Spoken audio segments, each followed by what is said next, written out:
Shalom, mes bien-aimés, je vous salue dans le nom de Jésus. Nous sommes arrivés à l'heure à laquelle nous écoutons la parole de Dieu. Alors nous voulons la recommander entre les mains du Seigneur. Tendre Père, sois béni.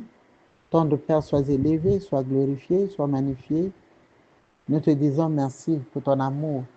Nous te disons merci, oh Dieu, pour tout ce que tu es. Nous te disons merci, Jésus, pour le fait que tu as fait de nous tes enfants.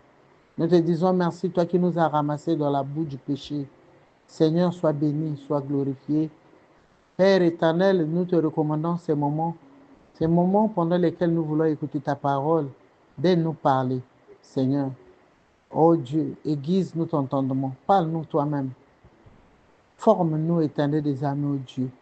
Instruis-nous, que le Saint-Esprit de Dieu, l'enseignant par excellence, nous enseigne, nous communique tout ce que tu veux, éternel Dieu, que nous puissions apprendre de toi. Merci pour ta présence. Au nom de Jésus, nous avons ainsi prié. Amen. Bien-aimés, nous avons dit que nous sommes arrivés à notre temps d'édification. Le thème de notre exhortation de ce jour est intitulé « Dieu n'est le débiteur de personne ». Nous allons lire la parole de Dieu dans le livre de Job 41, le verset 2. Il est écrit, je lis au nom de Jésus, « De qui suis-je le débiteur? Je le payerai. Sous le ciel, tout m'appartient. » Dieu est en train de nous poser une question. De qui suis-je le débiteur? Je le payerai. Sous le ciel, tout m'appartient. Sous le ciel, tout lui appartient. Bien-aimé, c'est quoi le débiteur? Le débiteur, c'est quelqu'un qui doit de l'argent à une autre personne. C'est aussi quelqu'un qui a une dette morale vis-à-vis d'une autre personne.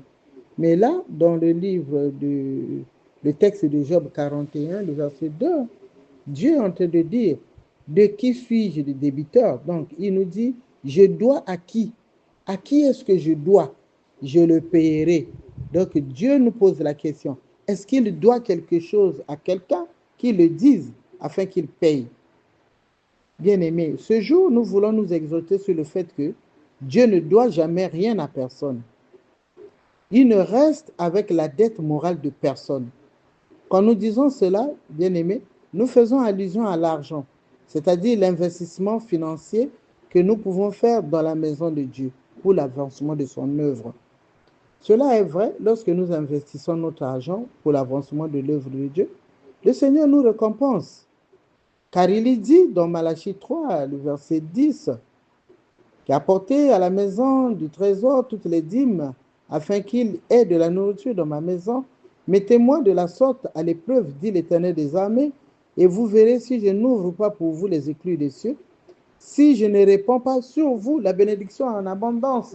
Donc Dieu dit apportez de l'argent, les dîmes et les offrandes, et vous verrez si je ne répands pas sur vous la bénédiction en abondance. Donc Dieu dit quand vous apportez l'argent dans sa maison, c'est un investissement, et en retour, lui, il déverse ses bénédictions en abondance sur nous. Donc, cette vérité, c'est pour l'argent. Voilà pourquoi il dit, quand tu apportes l'argent dans sa maison, Dieu dit qu'il ne te doit pas. Tu as apporté, mais lui, Dieu, doit te récompenser. C'est une vérité concernant l'argent. Mais cela est aussi vrai pour tout le travail que nous faisons dans la maison de Dieu, mes bien-aimés. Dans le service ou dans les actes de bienfaisance. La Bible dit, excusez-moi, dans Hébreux 6, le verset 10, Dieu dit, car Dieu n'est pas injuste pour oublier votre travail et l'amour que vous avez montré pour son nom, ayant rendu et rendant encore des services aux saints. Donc, la Bible dit que Dieu n'est pas injuste. Il n'oublie pas aussi le travail que nous faisons dans sa maison. Il n'oublie pas aussi l'amour que nous montrons pour son nom. Il n'oublie pas tous les services que nous rendons aussi aux saints, à ses serviteurs. Et Dieu nous paye car il a dit qu'il n'est le débiteur de personne. Il ne reste pas avec les dettes des gens. Tu as fait du bien, tu as montré de l'amour pour lui, pour son œuvre. Lui, il récompense toujours. Il ne reste pas avec la dette morale, parce que nous avons dit, un débiteur, c'est quelqu'un qui reste avec la dette morale. Tu as fait du bien, mais Dieu ne reste pas avec la dette morale. Il nous pose la question, de qui suis-je débiteur? Il dit donc, quel est le travail que tu as fait dans sa maison qui n'a pas payé? Quel est le bien que tu as fait dans sa maison qui n'a pas payé? Il doit à qui? Dis-le. Si c'est à toi qu'il doit, la Bible dit dans Job que nous venons de lire, que s'il doit à quelqu'un, je le payerai. C'est ce que Dieu dit. Bien-aimés, nous sommes rémunérés pour tout ce que nous faisons dans la maison de l'Éternel. L'autre investissement que Dieu paye aussi, ce sont nos prières. Je voudrais m'appesantir là-dessus, sur les prières que nous élevons dans la présence de Dieu. Bien-aimés, de la même manière que nous faisons des investissements dans nos projets, nous récoltons le fruit de notre investissement. Nous apportons notre argent dans la maison de Dieu. Dieu nous récompense. De cette même manière également, toute prière que nous élevons devant Dieu est un investissement. Cela n'est pas perdu, mes bien-aimés. Cela n'est pas vain. La prière est aussi un investissement. La prière est aussi une sémence. Tu as prié, tu as jeûné, tu es allé sur la montagne, tu es allé dans les retraites. Au sortir de là, tu n'as rien vu. Laisse-moi te dire, bien-aimé, Dieu n'est débiteur de personne. Il ne reste pas avec les dettes des gens. Ce n'est pas que tu as prié, c'est un investissement que tu as fait. Mais Dieu dit qu'il n'est le débiteur de personne. Cela veut dire qu'il ne doit à personne. Ce n'est pas seulement l'argent qui est une sémence, mes bien-aimés, mais la prière aussi est un investissement. La prière aussi est une sémence. Tu as sémé, il a vu, Dieu a vu. Il n'avale pas les sémences des gens. Cela va produire et tu récolteras le fruit.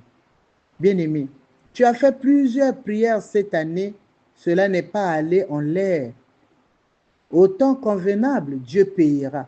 Au temps convenable, tu récolteras le fruit de tes prières. Bien-aimé, nous avons défini le débiteur. C'est aussi celui qui a une dette morale, c'est ce que nous avons dit. Dieu ne reste pas avec la dette morale de ses enfants. Dans la vie, bien-aimé, quand quelqu'un a fait un acte qui a marqué, qui nous marque, qui marque notre esprit, nous disons que cela c'est une dette morale. Combien à plus forte raison Dieu ne récompenserait-il le bien que nous faisons? La Bible dit qu'il n'est le débiteur de personne, c'est-à-dire qu'il ne reste pas avec la dette morale des gens. Dès qu'un acte a été fait, mes bien-aimés, Dieu récompense. Même si tu n'as pas encore vu, mais Dieu, lui, ne reste pas avec les dettes. Il ne reste pas avec les dettes des gens. Il a déjà fait. Il ne reste que la réalisation. Si cette réalisation tarde, attends-la, elle se réalisera toujours. Alléluia, mes bien-aimés. Quand nous multiplions les prières, on dit que nous cherchons Dieu. Mais la Bible nous dit dans Hébreux 11, le verset 6, et qu'il est le rémunérateur de ceux qui le cherchent. En d'autres termes, il est le payeur de ceux qui le cherchent. Donc, tu as cherché Dieu. Tu as élevé tes prières. Dieu, il va rémunérer. Il va récompenser. Donc, toi qui cherches Dieu, nuit et jour, dans le jeûne, dans la prière, dans les lamentations, sois rassuré et bien-aimé, Dieu n'est le débiteur de personne. Il dit, de qui suis-je le débiteur? Je le payerai. As-tu fait quelque chose dans la maison de Dieu? Il te pose la question. Est-ce que Dieu te doit cela? Dis-le lui, il te payera. Parce qu'il n'est le débiteur de personne. As-tu sémé dans sa maison, dans la vie de ses enfants? Rappelle-le lui. Il a dit, si je suis débiteur de quelqu'un, je le payerai. Alléluia, mes bien-aimés. Soyons rassurés.